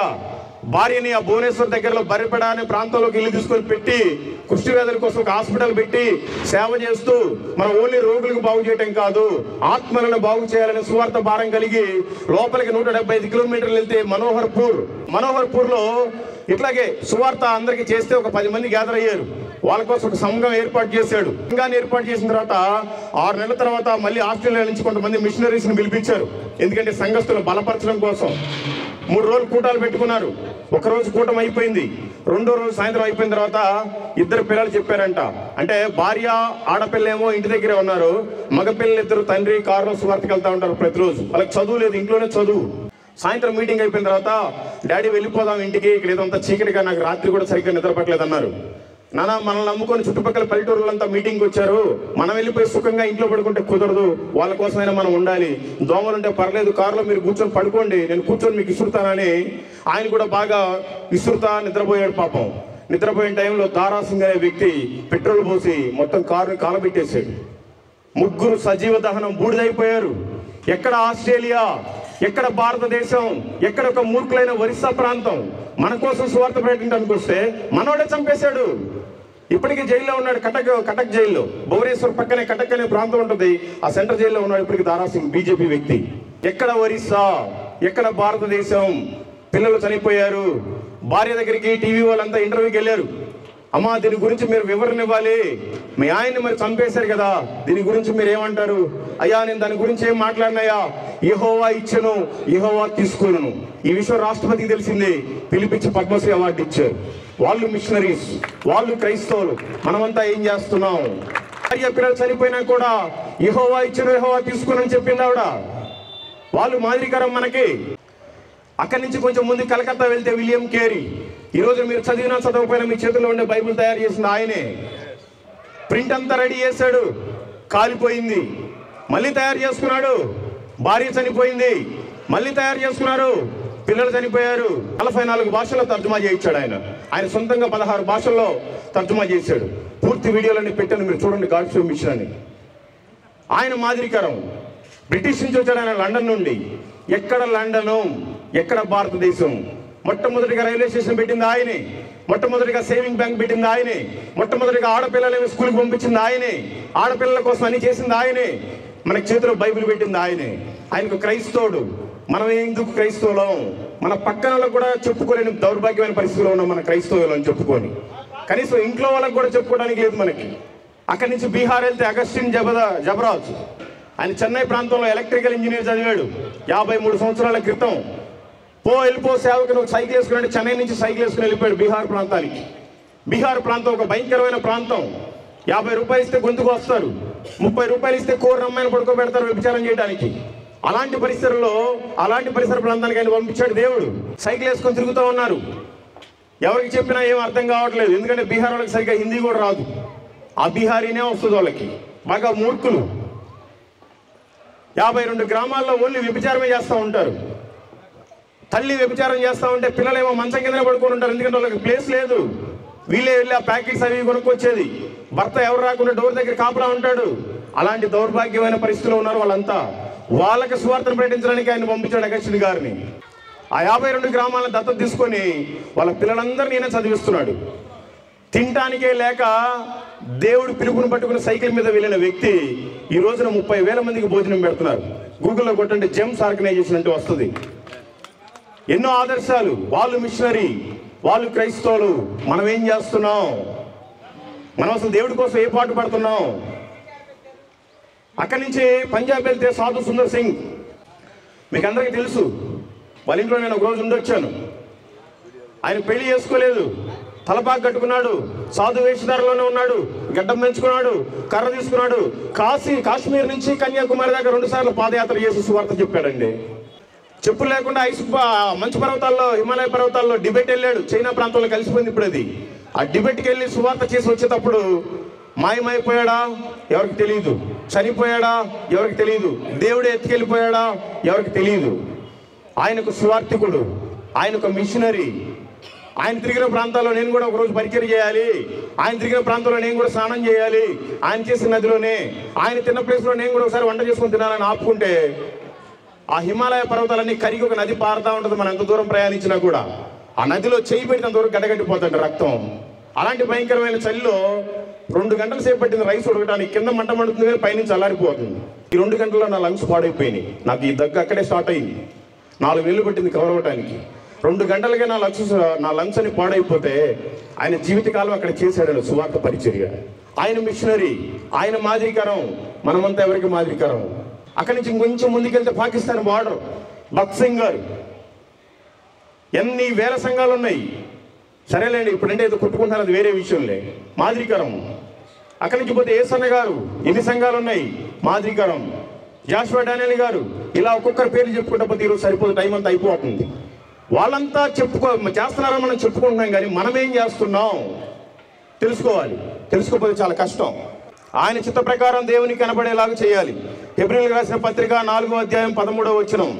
మరియు ఆయన దృష్టికి కనబడని స్పష్టము ఏదీ లేదు. మనం ఎవరికి లెక్క చెప్పవలసి ఉన్నదో ఆ దేవుని కనులకు సమస్తమును మరుగులేక తేటగా ఉన్నది.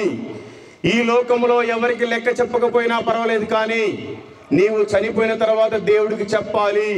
నువ్వు నరకానికి వెళ్ళినా చెప్పాలి, పరలోకానికి వెళ్ళినా చెప్పాలి. మరి నీ దగ్గర లెక్క ఉందా? నీ యజమానుడు ఏమైనా కొనకరమ్మని ఎంతో ఇస్తే మొత్తం నువ్వు లెక్కలు చూపించాలి. పర్లేదు, అది లేకపోతే ఒకసారి తిడతాడు, వదిలేస్తాడేమో. దేవుడికి లెక్క చెప్పాలి. నిన్న ఉన్నోళ్ళు ఈ రోజు లేరు, మనం ఈరోజు ఉన్నాం. ఏం సాధించడానికి ఉన్నాం? ఈరోజు చనిపోతే రేపటికి 2. మన పాస్టర్ గారి అందరికి ఫోన్ చేస్తారు రమ్మని. పరలోకమో ప్రియురాలని ఒక పాట పాడతారు, సమాధి పెట్టి రెడీ చేస్తారు, తీసుకెళ్ళిపోయి పాతి పెడతారు. 3వ రోజున 5వ రోజున ఆదరణ కొడుకు పెడతారు. ఆదరణ కొడుకలని ఫోటో రెడీ చేసి పెడతారు. ఎందుకంటే పూలు వేయాలి కదా వచ్చిన వాళ్ళంతా. అంతే. ఇంక నీ బ్రతుకు ఆ ఫోటో తీసి గోడకు పెడతారు. ఇదేనా మన జీవితం? దేనికి? ఈ రోజు చనిపోతే రేపటికి రెండు. బ్రతుకున్నప్పుడే కదా ప్రభు కోసం ఏమైనా చెయ్యాలి. చేయండి ప్రభు కోసం మీరు కూడా ఏదో ఒకటి. ఈ లోకంలో మనం ఏం సంపాదించుకున్నా ఎంత సంపాదించుకున్నా మనతో పాటు వచ్చేది ఒకటి రక్షణ. ఇంకోటి రెండోది కూడా వస్తుంది. మనతో పాటు మన భార్య, భర్త, పిల్లలు ఏమీ కూడా రావు. ఎవరు రారు, ఏ వస్తువు రాదు, ఏ ప్రాపర్టీ రాదు. ఎంతమందికి సువార్తను చెప్పామో ఆ ఒక్క కౌంట్ మాత్రమే వస్తుంది అక్కడికి. మరి మీ దగ్గర కౌంట్ ఉందా? మీరంతా మంచోళ్ళు కదా, మీరు తాగుబోతులు కాదు, వ్యభిచారులు కాదు, దొంగలు కాదు. మరి మీరు దేవుడి కోసం ఎన్ని ఆత్మలు రక్షించారు తెలుసుకోండి. ఇంకా మనం క్రైస్తవ ముసుగులోనే ఉంటే చాలా ప్రమాదం. నటిస్తున్నాం మనం క్రైస్తవులమని. నిజమైన క్రైస్తవుడు ఎలా ఉంటాడు? దేశం కాని దేశం మన దేశానికి వచ్చి ప్రాణాలు అర్పించారు. వాళ్ళు నిజమైన క్రైస్తవులు. మనం ఒక ముసుగులో ఉన్నాం అంతే క్రైస్తవులని. ఆ ముసుగు తీస్తే తెలుస్తుంది మనం ఎవరమనేది. ఆయన పని చేస్తే మంచిది, చేయకపోతే ఒక లెక్క ఉంది తెలుసుకోండి. మత్తయి సువార్త 3వ అధ్యాయం 10వ వచనం. ఇప్పుడే గొడ్డలి చెట్ల వేరున ఉంచబడి ఉన్నది కనుక మంచి ఫలము ఫలించని ప్రతి చెట్టును నరకబడి అగ్నిలో వేయబడును. నన్ను మొత్తాడు, నేను మారాను. దయచేసి మిమ్మల్ని మొత్తక ముందే మీరు క్రైస్తవులని గుర్తించండి. మీరు చేయాల్సిన బాధ్యతలు మీరు చెయ్యండి. పేరుకే క్రైస్తవులు కాదు, క్రియల్లో క్రైస్తవ్యం ఉండాలి. పేరులో ఏముంది? మన పేరును మారుస్తారు, బైబిల్లో ఉన్న పేర్లు అన్నీ పెట్టుకుంటారు, కానీ బ్రతుకులో మాత్రం మార్పు ఉండదు. మరి నువ్వు ఏ విందుకు పిలవడానికి వచ్చావు ఈ భూమి మీదకి? ఇంకా ఇక్కడే పాతుకుపోయావా? నీకు మళ్ళీ నీ గమ్యస్థానం వెళ్ళాలని లేదా? తెలుసుకోండి. ఆయన రాకడలో ఎత్తబడితేనే ఓకే, లేదంటే చాలా కష్టాలు ఉంటాయి.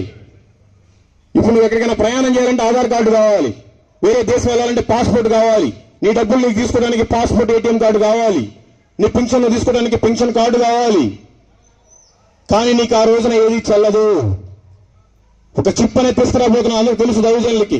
666 ముద్ర రాబోతున్నా, ఆల్రెడీ స్టార్ట్ అయిపోయింది కూడా. అది ఇక్కడ కానీ వేస్తారు. వేయించుకుంటేనేమో మనం పరలోక రాజ్యానికి వారసులం కాలేము. వేయించుకోకపోతే వెళ్తాం. అది వేసుకుంటేనే మన డబ్బులు మనం తీసుకోవడానికి వీలవుతుంది. అది వేసుకుంటే పరలోక రాజ్యానికి వెళ్ళనివ్వరు. అది వేసుకుంటేనే మనం ఇక్కడ ఏదైనా చేయగలం. అది వేసుకుంటే పరలోక రాజ్యానికి అసలు ఎంట్రన్సే లేదు. అందుకని దయచేసి తెలుసుకోండి. ఇప్పుడు పగలుంది, రాత్రి రాబోతుంది, తెలుసుకోవాలి. యెషయా గ్రంథము 55వ అధ్యాయము 7వ వచనం. భక్తిహీనులు తమ మార్గమును విడువలను, దుష్టులు తమ తలంపులను మానవలను. వారు యెహోవా వైపు తిరిగిన ఎడల ఆయన వారి యందు జాలిపడును. వారు మన దేవుని వైపు తిరిగిన ఎడల ఆయన బహుగా క్షమించును. ఇప్పటి వరకు జరిగిన వాస్తవాన్నింటినీ కూడా దేవుడి ముందు పెడితే ఆయన క్షమిస్తాడు. భక్తిగా ఉండాలి. భక్తిగా ఉంటేనే మనకు పరలోక రాజ్యం ఉంది. పరలోకం అనేది మన భూమి అంత విశాలంగా అయితే లేదు, చాలా చిన్నదే ఉంది. ఎన్ని కిలోమీటర్లు ఉందో బైబిల్లో రాసి పెట్టాడు. పరలోకం ఎన్ని కిలోమీటర్లు ఉందో మీకు ఎవరికైనా తెలుసా? నాకు తెలుసా? ఒకసారి చేతులెత్తండి. ఒక్కరు లేరు. బైబిల్ చదివితే కదా తెలిసేది. ప్రకటన గ్రంథము 21వ అధ్యాయం 16వ వచనంలో ఉంది ఎన్ని కిలోమీటర్లు ఉందో పరలోకం.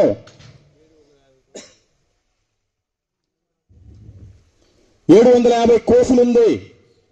మనం ప్రతి అనవసరమైన దానికి సెల్ ఫోన్ వాడతాం, పనికొచ్చే వాటికి వాడండి. 1 కోర్స్ హౌ మెనీ కిలోమీటర్స్ అని గూగుల్లో కొట్టండి. 3 కిలోమీటర్ల 75 మీటర్లు ఉంది. ఇంటూ 750 వేయండి.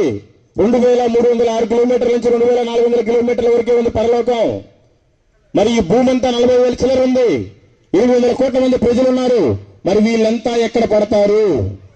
పట్టరు. మరి వాళ్ళంతా దేనికి తయారు చేయబడ్డారు? భక్తులైతే ఈ 2400 కిలోమీటర్లు పడతారు 750 కోసుల్లో. మరి భక్తిహీనులుగా ఉంటే ఎక్కడికి వెళ్తాం? సామెతల గ్రంథము 16వ అధ్యాయం 4వ వచనం. యెహోవా ప్రతి వస్తువును దాని పని నిమిత్తం కలుగజేసెను. నాశన దినమునకు ఆయన భక్తిహీనులను కలుగజేసెను. ఇంత బ్రతికి నాశన దినానికి ఆయన తయారు చేశాడా? లేదంటే ఇంత భక్తి చేసి ఆ పరలోకంలో చేర్చడానికి తయారు చేశాడా? నువ్వే నిర్ధారించుకోవాలి. నువ్వు భక్తురాలు అయితే 2400 కిలోమీటర్లు ఉంటావు, 750 కోసుల్లో ఉంటావు పరలోకం. అది నువ్వు భక్తిహీనతలో ఉంటే నాశన దినం అదే నరకం, పాతాళం, సమస్తం. దయచేసి తెలుసుకోండి. మనం మాత్రమే పరలోకం వెళ్ళి సుఖంగా ఉంటే కాదు, మన ఇంట్లో వాళ్ళని కూడా స్థలానికి తీసుకెళ్ళాలి. మన బంధువులు, మన రక్త సంబంధులు కూడా స్థలానికి తీసుకెళ్ళాలి. ఎన్ని రోజులు నామకార్థంలో ఉంటాం? ఆయన రాకడలో ఎత్తబడితే మంచిది. ఆయన మళ్ళీ సంఘాన్ని తీసుకొని అప్పుడు భూమి మీదకి వస్తాడు. ఈ రెండో రాకడలో ఒకటి రహస్యంగా, రెండోది బహిరంగంగా. అప్పుడు భూమి మీద సంఘాన్ని తీసుకొని వస్తాడు. 1000 సంవత్సరాలు యేసుక్రీస్తు భూమిని పరిపాలించబోతాడు. తెలుసా మీకు ఈ విషయం? తెలుసా? ఒకసారి చేతులెత్తండి. తక్కువ మంది ఉన్నారు. 1000 సంవత్సరాలు ఆయన రాజుగా పరిపాలించడం అన్నాడు. మనకి చంద్రబాబు నాయుడు, ఏ జగన్మోహన్ రెడ్డి, ఏ మోడీనో కాదు. మన పరిపాలకుడు, మన నాయకుడు, మన సీఎం, మన పిఎం. మనకి ప్రతిదీ యేసుక్రీస్తే. మన క్యాపిటల్ అమరావతి, హైదరాబాద్, ఢిల్లీనో కాదు, యెరూషలేమే. ఇప్పుడంటే నీకు ఏదో అవసరమైన ఫ్లైట్ ఎక్కి వెళ్ళిపోతున్నావు. నీకు ఫ్లైట్ అక్కర్లేదు. ఆత్మలో వెళ్ళిపోయి పని చూసుకొని వస్తావు. ఈ భూమి మీద పరిపాలించేది మనమే. ఎవరైతే సంఘంలో రెండోసారి ఎత్తబడతారో వాళ్లే మళ్ళీ కిందకు వచ్చినప్పుడు పరిపాలించేది యేసు ప్రభుత్వం వారి పాటు. దయచేసి మీరంతా పరిపాలకులుగా ఉన్నారా, లేదంటే ఇంకా పతనం అయిపోవటానికి ఉన్నారా? తెలుసుకోండి. రోజులు బాగోలు. ఏ రోజు చివరి రోజు తెలియదు. ఆ రోజు కనుక ఒక అబ్బాయి నాకు సువార్త చెప్పకపోతే నేను చనిపోయి నరకంలో ఉండేవాడిని. నాకు ఆ రోజు ఆ అబ్బాయి దేవుడి గురించి చెప్పాడు కనుక ఈ రోజు అనేక మందికి మాదిరికరం. మీరు కూడా ఎందుకు ఇంత గొప్పగా ఉన్నారు? మీకు కూడా ఎవరికి లేని ఒక మంచి భాగ్యాన్ని ఇచ్చాడు కదా దేవుడు. మరి దేవుడి కోసం ఏం చేస్తున్నారు మీరు? ఎంతో మంది నోరు లేక సైకిల్ చేసి సువార్త కరపత్రికలు పంచుతున్నారు. నీకు మంచి నోరు ఇచ్చాడు, ఏం చేయటానికి? ఈ రోజు రాత్రికి నీకు పెరాలసిస్ వచ్చి నోరు పడిపోతే ఎవరికి నువ్వు సువార్త ప్రకటిస్తావు? ఎంతో మంది కాళ్ళు లేవు, నీకు మంచి కాళ్ళు ఇచ్చాడు, ఏం చేయడానికి? కాళ్ళు లేక ముడ్డితో దేక్కుండా సువార్త ప్రకటిస్తున్నారు. నీకు 2 కాళ్ళు ఇచ్చాడు, నువ్వు సువార్తను చేయట్లా. ఈ రోజు రాత్రికి నీ కాళ్ళు చచ్చిపడిపోతే నువ్వు ఎవరికి సువార్తను ప్రకటిస్తావు? చాలా మంది కోట్లో పడగలెత్తిన వాళ్ళు ఉన్నారు. తినడానికి చేతులు లేవు, స్పూన్తో తింటున్నారు. నీకు మంచి చేతులు ఇచ్చాడు, ఏం చేయడానికి? ఈ రోజు నీ చేతులు పడిపోతున్న సువార్త పత్రికలు ఎవరికి ఇస్తావు? మనకంటే పేరు ప్రఖ్యాతులు ధనవంతులంతా చనిపోయారు, మనం ఇంకా బ్రతుకున్నాం. మీకు అందరికీ తెలుసుగా, రిలయన్స్ ఇండస్ట్రీస్ ముఖేష్ అంబానీ వాళ్ళ కొడుకు అనంత్ అంబానీ 10 లక్షల కోట్ల అధిపతి. ఏసీ వేసుకుంటే చచ్చిపోతాడు, అంత అనారోగ్యం. మనకి మంచి ఆరోగ్యం ఇచ్చారు కదా, ఏం చేయటానికి? ఈ ఆరోగ్యం ఎంతో మందికి లేదు. మంచి మంచి ధనవంతులకి, కోటేశ్వరులకు లేదు, మనకి ఇచ్చాడు. ఏది? మన పిల్లల్ని, మన భార్య, మన భర్త, మన పిల్లల్ని చూసుకోవడానికేనా? మన వ్యాపారాలు, మన భార్యలను చూసుకోవడానికేనా? మరి యేసు ప్రభువుకు పని లేక నీకోసం ఈ భూమి మీదకి వచ్చి ప్రాణం పెట్టాడా? నీకేమో పనుండి బిజీ ఆయన పని చేయకుండా? దయచేసి తెలుసుకోండి. ఈ లోకంలో నీకు ఎంత వాల్యుబుల్ బిల్డింగ్ ఉన్నా, ఎన్ని కార్లు ఉన్నా, ఎన్ని కోట్ల బ్యాలెన్స్ ఉన్నా నీతో పాటు రాదు. ఎంతమందికి నువ్వు సువార్తను చెప్పావో అది మాత్రమే నీకు అక్కడ కౌంటింగ్ వస్తుంది. దాన్ని బట్టి నీకు 2400 కిలోమీటర్ల స్థలం ఉంది. పరలోకంలో స్థలం ఉందండి, మీరు నమ్మరు. యోహాను సువార్త 14వ అధ్యాయంలో ఉంటే చదవండి. 2, 3, 4లో యేసు ప్రభు వారి భూమి మీద 33.5 సంవత్సరాలు బ్రతికాడు. రేపు మాపో సిలువ అయిపోతున్నారు. శిష్యులంతా అడుగుతున్నారు, అయ్యా ఇన్ని రోజులు మాతో ఉన్నావు కదా ప్రభు, నువ్వు ఎక్కడికి వెళ్తున్నావయ్యా? ఉండయ్యా అన్నట్టుగా అడుగుతున్నారు వీళ్ళు. నా తండ్రి ఇంట అనేక నివాసములు కలవు, లేని ఎడల నేను మీతో చెప్పుదును. యేసు ప్రభు వారే చెప్తున్నారు. నేను మీకు అబద్ధం చెప్పట్లా, నిజమే చెప్తున్నా. నా తండ్రి ఇంట అనేక నివాసములు ఉన్నాయి, నేను మీకు స్థలాన్ని సిద్ధపరచడానికి వెళ్తున్నా. సిద్ధపరిచి నేను మళ్ళీ వచ్చి మిమ్మల్ని తీసుకుని వెళ్తా. మీరు ఈ లోపల సర్వలోకానికి వెళ్ళి సర్వసృష్టికి సువార్తను ప్రకటించమని చెప్పాడు. ఆయన నిన్ను నమ్మాడు, నిన్ను మోసం చేయలేదు, నీకోసం ప్రాణం పెట్టాడు. మరి నువ్వు మోసం చేస్తున్నావా? ఆయన కోసం పని చేస్తున్నావా? తెలుసుకుని టైం అయిపోతాం. మైకి లాక్కోకముందే ముగిస్తే మంచిది. దేవుడు మిమ్మల్ని, మీ కుటుంబాలని, మీ సంఘాన్ని దీవించి ఆశీర్వదించును గాక. ఆమేన్. దేవుని నామానికి మహిమ కలుగును గాక. హెచ్చరికలతో కూడినటువంటి వాక్య భాగం అండి. వాక్యాలు నిజంగా మన భక్తిలో శక్తి అనేది ఉందా? శక్తి కలిగినటువంటి భక్తి జీవితం మనం జీవిస్తున్నామా? మనందరం కూడా ఒకళ్ళం పరిశీలన చేసుకోవాల్సినటువంటి సమయం అండి ఇది. బ్రదరు ఎన్ని గ్రామాలు? 2300 గ్రామాలు దేనికోసం తిరిగాడు? ప్రకటించడం కోసం. దేవుని పరిశుద్ధ నామానికి మహిమ కలుగును గాక. కూడి వచ్చినటువంటి మీ అందరికీ నా హృదయపూర్వక వందనాలు తెలియపరుస్తున్నాను. సంతోషంగా ఉన్నవారు దేవునికి ఒకసారి స్తోత్రాలు చేద్దామా? హల్లెలూయా, హల్లెలూయా. అలాగే నా జత పని వారి అయినటువంటి దైవజనులందరికీ నా హృదయపూర్వక వందనాలు తెలియపరుస్తున్నాను. వేదికను అలంకరించినటువంటి దైవజనులకును, అలాగే ఈరోజు వాక్య పరిచయం చేసినటువంటి మల్లికార్జునరావు గారికి నా హృదయపూర్వక వందనాలు తెలియపరుస్తున్నాను. సభ నడిపించినటువంటి మరి సుబ్బారావు గారికి నా హృదయపూర్వక వందనాలు తెలియపరుస్తున్నాను. మరి ఈజీఎస్ పాస్టర్ ఫెలోషిప్ అధినేతగా ఉండి నడిపిస్తున్నటువంటి దత్తన్న గారికి నా హృదయపూర్వక వందనాలు తెలియపరుస్తూ ఉన్నాను. ఈ పరిచర్య 2011లో ప్రారంభించడం జరిగింది. ఆ రోజు నుంచి ఈ రోజు వరకు నేను చేసుకున్నటువంటి తీర్మానాన్ని బట్టి ప్రభా, కాళ్ళు చేతులు అన్నీ నాకు ఇచ్చావు, ఆరోగ్యం ఇచ్చావు, ఆయుష్యం ఇచ్చావు, చనిపోయేవాడిని బ్రతికించావు. నేనంటూ ఈ భూమి మీద ఉన్నానంటే నీ కృపే. నా బిడ్డలకు నేను ఉండేవాడిని కాదేమో అని నేను ఏడ్చుకుంటూ ప్రార్థన చేసుకుంటూ ముందుకు కొనసాగించబడుతున్నటువంటి సమయంలో ప్రభు నన్ను దర్శించి గుంటూరు పట్టణము 100 రూపాయలతో నేను వచ్చాను, ఆస్తులు వదిలిపెట్టేసేసి. ఈ దేవుని పరిచర్య కోసం కూడా 27 సెంటు పొలం అమ్ముకుని ఈ మందిరం కూడా నేను కట్టడం జరిగింది. నేను అమ్మిన 6 రోజులు కోర్టుకి వెళ్ళిపోయింది. పొలం 14 లక్షలకే నేను అమ్మింది. ఉన్నటువంటి బంగారము అంతా మాకు కలిగిందంతా కూడా దేవుని పరిచర్యకి ఖర్చు పెడుతున్నాను. అలాగే నేను తలపెట్టిన ప్రతి కార్యంలో కూడా సంఘం సహకరిస్తుంది. అంతేకాదు, నాకు 11 సంవత్సరాల నుంచి కొంతమంది మీరు చేస్తున్నది మంచి పని అని సహకరించేటువంటి వారిని కూడా నాకు దేవుడు అనుగ్రహించాడు. దేవునికి స్తోత్రం, హల్లెలూయా. ఇది నేను ఒక్కని చేసేటువంటి పని మాత్రము కాదు. ఎందుకంటే దాతలు లేకపోతే మనం ఏం చేయలేం. ఇది వాస్తవం. వెనక మన ఆస్తులు ఉంటే చేయొచ్చు. ఉన్న ఆస్తులు ఈరోజు చాలామంది లేని వాళ్ళు సంపాదించుకుంటున్నారు, కానీ ఉన్నవాళ్ళు పరిచర్య కోసము మరి మల్లికార్జునరావు గారి లాగా నాలాగా పరిచర్యకు ముందు ఖర్చు పెట్టేటువంటి వాళ్ళు చాలామంది ఉన్నారు. వారిని బట్టి నేను వందనాలు చెల్లిస్తున్నాను. అలాగే నాకు కొంతమంది, ఎందుకంటే 11 సంవత్సరాలు సహాయం చేయటమే కాకుండా ఇప్పుడు కొంతమంది అనాథ పిల్లలకి అని మీరు ఇలా పరిచర్య చేస్తున్నారు కాబట్టి బట్టలు ఇవ్వటము, నేను వృద్ధులకి వస్త్రాలు పెడతాము. వస్త్రాలు అయితే వృద్ధులకి 50 మందికి నేనే పెడతాను, ఇది వాస్తవము. అలాగే ఎక్కడ కనపడ్డా ఎవరికైనా నేను సహాయం చేస్తూనే ఉంటాను. కానీ ఈ భోజనాలు ఒక్క విషయంలోనే నాకు కొంతమంది ఈ ప్రాంతంలో ఉన్నటువంటి వారు కూడా దేవుడు ప్రేరేపించి సహాయం చేయడానికి దేవుడు కృప చూపించాడు. వారందరికీ నా హృదయపూర్వక వందనాలు తెలియపరుస్తున్నాను. మా ఆహ్వానాన్ని మన్నించి వచ్చినటువంటి మీ అందరికి కూడా నా హృదయపూర్వక వందనాలు తెలియపరుచు. చెప్పడానికి చాలా ఉన్నవి, కానీ 1 గంటకు ముగిస్తానన్నాను. ఆ ప్రకారంగానే 1 గంటకు ముగించడం జరిగింది. దేవుడు మిమ్మల్ని అందరూ దీవించునుగాక. ఆమేన్. మమ్మల్ని మిక్కులుగా ప్రేమించిన మా ప్రియ పరలోక తండ్రి, దయగలిగిన ప్రభా, కృప కలిగిన మా యేసురాజా, నీకే స్తుతులు స్తోత్రాలు చెల్లిస్తున్నాం ప్రభా. తండ్రి, ఈ దినమునకు ఏర్పాటు చేయబడినటువంటి ఈ కొడుకును బట్టి స్తుతులు స్తోత్రాలు చెల్లిస్తున్నాం. అయా, నీ దాసుని నిలబెట్టుకొని ఇక్కడున్న ప్రతి బిడ్డతో మీరు మాట్లాడారు, అందును బట్టి స్తుతులు స్తోత్రాలు చెల్లిస్తున్నాం. ఆ మాటలు గట్టిగా పట్టుకొని మా హృదయంలో భద్రపరుచుకొని అనేక ప్రాంతాల్లో మేము కూడా ప్రకటించడానికి, బలముగా ప్రకటించడానికి మాకు నీ సహాయం దయచేయమని అడుగుతున్నాం ప్రభా. ఏలియా ఒక్కడే ఉన్న నా జీవము కలిగిన దేవుడు నాకు తోడుండగా భయమేలా చింతేలని ఎలుగెత్తి రోషంగా ఏ విధంగా నీ పని చేశాడో, ప్రకటన చేశాడో, మేము కూడా ఆ విధంగా రోషం కలిగి జీవించడానికి సహాయం దయచేయమని అడుగుతున్నాను.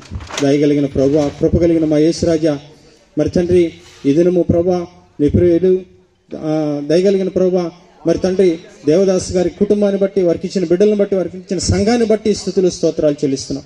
ఇంకా వారు అనేక ప్రాంతాల్లో నీ పరిచర్యను బలంగా జరపడానికి, అనేకమైనటువంటి మంచి కార్యాలు జరిగించడానికి మీరు కృప చూపమని అయా, ఈ వేదికను అలంకరించినటువంటి ప్రతి దైవ సేవకుడిని, వేదిక ముందున్నటువంటి దైవ సేవకుడిని, సంఘాలను అయా, వారికి ఇచ్చిన సంఘాలను, కుటుంబాలను అయా మీ కృపతో దీవించి ఆశీర్వదించమని, నీకు మహిమకరంగా జీవించడానికి సహాయం దయచేయమని, మరొక మారు ప్రభా నీ పనిని బలంగా రోషంగా చేయడానికి సహాయం దయచేయమని నజరేయుడైన యేసుక్రీస్తు నామమున అడిగి వేడుకొంచున్నాము తండ్రి. ఆమేన్. మన తండ్రి అయిన దేవుని ప్రేమయు, మన ప్రభు అయిన యేసుక్రీస్తు కృపయు, పరిశుద్ధాత్మ దేవుని అన్యోన్య సహవాసం దీనదాసుడు పరిచర్యకును కుటుంబానికి, ఈరోజు శ్రేష్టమైన వాక్యం అందించిన దాసుని పరిచర్యకును, కూడి వచ్చిన దైవ సేవకులకు, వారి పరిచర్యలకును, సంఘములకును, ఈ యొక్క ప్రేమ విందుకు కూడి వచ్చిన అశేషమైన జనాంగానికి ఇప్పుడు ఎల్లప్పుడూ సదాకాలం దేవుడు తోడై ఉండి ఆయనే మనలను ఆయన పరిచర్యకు నడిపించునుగాక. ఆమేన్.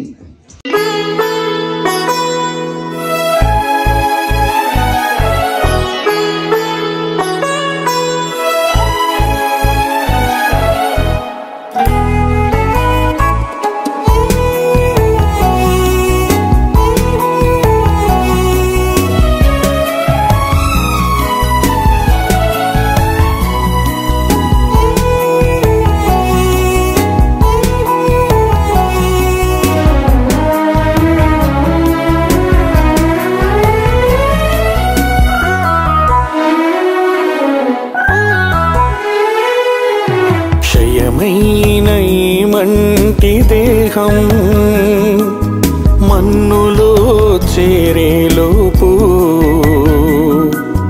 ఒక్కరికైనా నీ వాక్యం నీ దాసునితో చేర్చనిమ్ము. క్షయమైన ఈ మంటి దేహం మన్నులో చేరేలోపు ఒక్కరికైనా నీ వాక్యం నీ దాసునితో చేర్చనిమ్ము. దర్శించుము దేవా కరుణించుము ఈ దీన దాసుని దర్శించుము. దర్శించుము దేవా కరుణించుము ఈ దీన దాసుని దర్శించుము.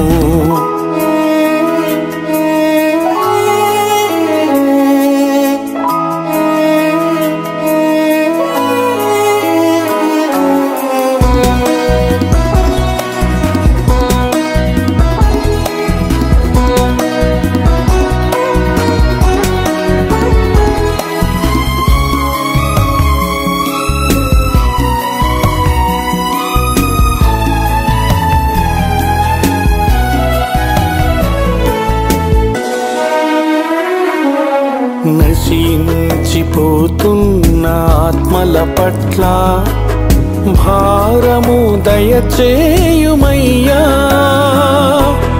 వారికి ప్రకటించే బాధ్యత నాకు ఇంపుగా దయచేయుమయ్యా. నశించిపోతున్న ఆత్మల పట్ల భారము దయచేయుమయ్యా.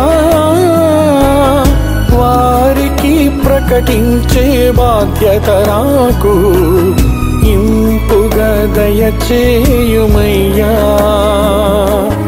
దర్శించుము దేవా కరుణించుము ఈ దీన దాసుని దర్శించుము. దర్శించుము దేవా కరుణించుము ఈ దీన దాసుని దర్శించుము.